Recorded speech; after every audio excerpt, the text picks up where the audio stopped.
जो है आंसू गैस का गोला छोड़ा जा रहा था, वाटर कैनन छोड़ा जा रहा था, लाठियां चार्ज हो रही थी। अरे अंधेर नगरी चौपट राजा वो डर गए, टके सिर बाजी टके सिर खाजा। 5वीं कक्षा में हमने पढ़ा था, अंधेर नगरी एक सब्जेक्ट था, है?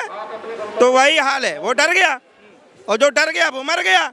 अब ये मरी हुई आत्माएं संसद में बैठी है, ये जिंदा आत्माएं हैं, ये हमारे भाई, ये लोग, ये सब जिंदा लोग हैं। तो बार बार नोटिस के जरिए अभी अनाउंस करके कह रहे हैं नारेबाजी न कीजिए, आप लोग यहाँ से खाली कीजिए, इसको फिर कैसे देखें? उनके बाप का है जंतर मंतर, इस देश की जनता का जंतर मंतर है, ठीक है। जो ये बार बार इस देश के 14 साल के अंदर, देश के अंदर जो एक परमिशन का नया इन्होंने एक रूल बनाया है, ये सबसे खतरनाक है। और जनता ने अपने दिमाग में ये मान लिया कि परमिशन के बगैर कुछ नहीं है। तो ये सबसे पहले जनता ने समझना चाहिए। और ऐसे प्रोटेस्ट, ऐसे आंदोलन जब तक रोड पर नहीं होंगे तो तानाशाह इसी तरीके से हर चीज़ के लिए, हर एक एक सामान के लिए मोहताज आपको कर देगा। समझिए कि इस तरीके से स्टार्टिंग किया इन्होंने। शाहीन बाग में प्रोटेस्ट हुआ, तमाम इस देश का न्यायप्रिय लोग वहाँ खड़े। उसके बाद में किसान आंदोलन हुआ, तमाम इस देश का किसान, मजदूर, फैक्ट्री मजदूर, छात्र वहाँ पहुँचे, शामिल हुए। हुआ क्या? न्याय नहीं मिला। अब हम आ जाते हैं शिक्षा के ऊपर। लगातार राहुल गांधी जी बोल रहे थे, लगातार काम कर रहे थे, और वहाँ से हट करके कैसे रातों रात प्रोटेस्ट तैयार हो गया और किस तरीके से सारे का सारा ये खेल हो रहा है। ये समझने लायक है, सोचने लायक है। इस देश का जेएनजी, इस देश का छात्र कभी रोडों पे नहीं आया। क्यों नहीं आया?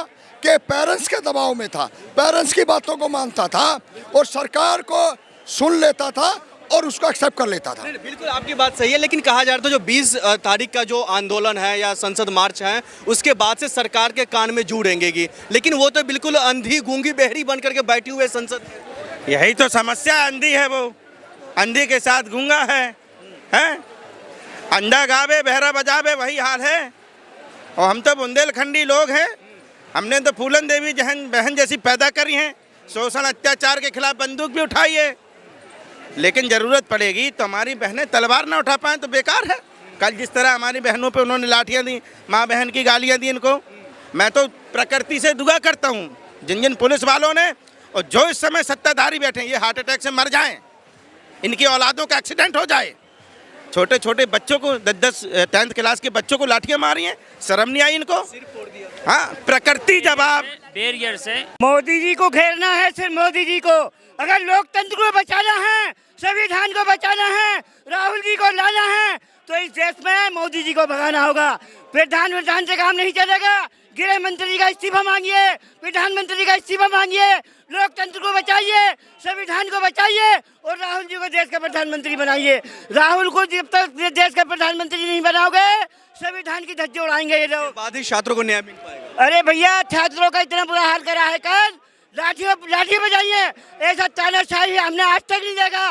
60 साल की उम्र हो गई हमारी, हमने ऐसा तानाशाही प्रधानमंत्री आज तक नहीं देखा। राहुल जी को लाना है, देश का प्रधानमंत्री बनाना है और संविधान को बचाना है, राहुल जी को देश का प्रधानमंत्री बनाना है। क्या लग रहा है इससे तो आगे या फिर अंदर तो नहीं जाने दिया जा रहा है? गिरफ्तारी की बातें हो रही है जो राहुल गांधी जी को हैं, ये डरपोक लोग हैं, ये ईवीएम की सरकार है। कौन डरपोक? अरे ये जो मोदी जी हैं, ये मोदी जी क्या है? ईवीएम की सरकार है, ईवीएम की सरकारों से चला रहे हैं। ये मिसगाइड गुमराह कर रहे हैं लोगों को। जनता की ये नहीं सुन रहे, मजदूरों की ये नहीं सुन रहे। 700 जवान मारे जाते हैं, 42 जवान मारे जाते हैं, लेकिन कान पर जू तक नहीं चलती इनकी। 700 किसान मारे गए, 42 जवान मारे गए, आज तक कान पर जू तक नहीं चली। इसलिए इनको भगाना होगा, देश को बचाना होगा, मोदी जी को भगाना होगा। बिल्कुल, मोदी जी को भगाना होगा, देश को बचाना होगा। इस तरीके की कांग्रेस का जो तमाम कार्यकर्ता है वो नारे लगा रहे हैं और उसके बाद लगातार बातचीत हो रही है। अगर तस्वीरों के माध्यम से देखें तो ठीक यहीं पर जो है राहुल गांधी, प्रियंका गांधी जी जो है यहीं पर बैठे हुए हैं और ये जो जगह है, ये जगह लोक कल्याण मार्ग है और प्रधानमंत्री नरेंद्र मोदी जी का आवास है और प्रधानमंत्री नरेंद्र मोदी जी के आवास के ठीक सामने में ये धरना प्रदर्शन हो रही है। लेकिन चर्चाएं काफ़ी तेज़ हो रही है। कहा यह जा रहा है जो पहले धर्मेंद्र प्रधान के इस्तीफा, लेकिन अब उससे काम नहीं चलने वाला है। देश के प्रधानमंत्री नरेंद्र नरेंद्र मोदी जी अपना गद्दी और सत्ता छोड़ दो। कई सारे लोग हैं और भी कैसे गृह मंत्री से सही है इस्तीफा। गृह मंत्री को चाहिए क्योंकि लठ जब बजाया है तो ये दिल्ली सरकार नहीं है, गृह मंत्रालय में आता है पुलिस, और पुलिस जब दिल्ली गृह मंत्रालय में गृह मंत्री को चाहिए कि वो इस्तीफा देवे, प्रधानमंत्री इस्तीफा देवे, क्योंकि गृह मंत्रालय में पुलिस आती है दिल्ली पुलिस, इसलिए हमें प्रधान से इतना वो नहीं है, सबसे पहले गृह मंत्री इस्तीफा देवे।